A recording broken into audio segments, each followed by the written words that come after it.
For some analysis on the story, we're joined by Kristen Thomasen. She's an associate professor of law and senior chair of law, robotics, and society at the University of Windsor. All right, there's a lot here, and I can imagine people at home watching on TV, they're kind of thinking, okay, Indonesia, Malaysia banned it. UK brought in some kind of law. What's the situation in Canada?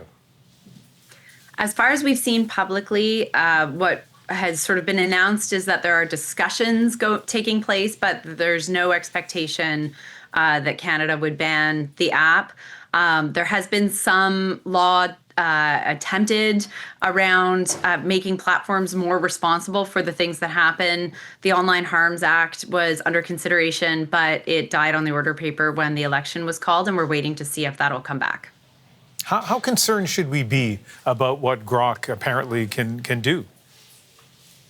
It's concerning for a number of reasons. Of course, it's targeting people with just really, violent, sexually abusive conduct. So being able to sort of create non-consensual, intimate images of other people, and then especially with social media platforms, disseminate those at scale is very concerning. But it's also concerning just the extent to which there is this creation of these images in the sort of eye of the beholder or at the instruction of whoever is operating the generative AI tool, not just Grok. So it's other systems as well. And this is why we really need a structural approach in Canada and other countries, one that looks at the platforms, looks at the companies that make this so easy.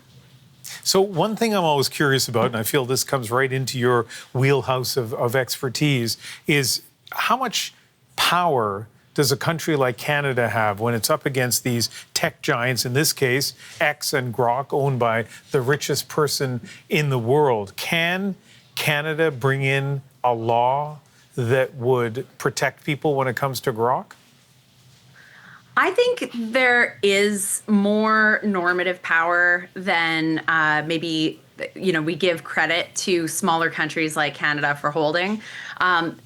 Demonstrating in law that this is not permissible and that there will be financial and other consequences as a result of creating these affordances or capabilities to produce this kind of abusive material, I think says a lot. We saw that with Clearview AI when the privacy commissioners in Canada found that it violated Canadian privacy law.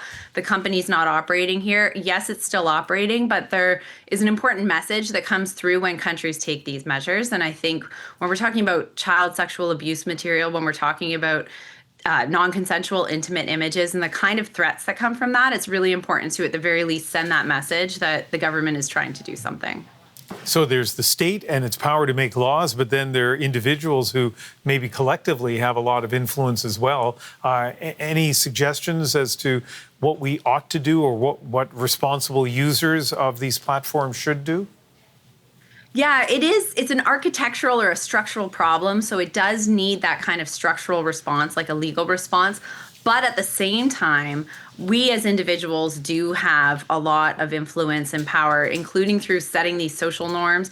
If people left an application or a social media platform en masse because of this kind of abusive capacity, I think that sends a really important message, and it could have economic impacts as well.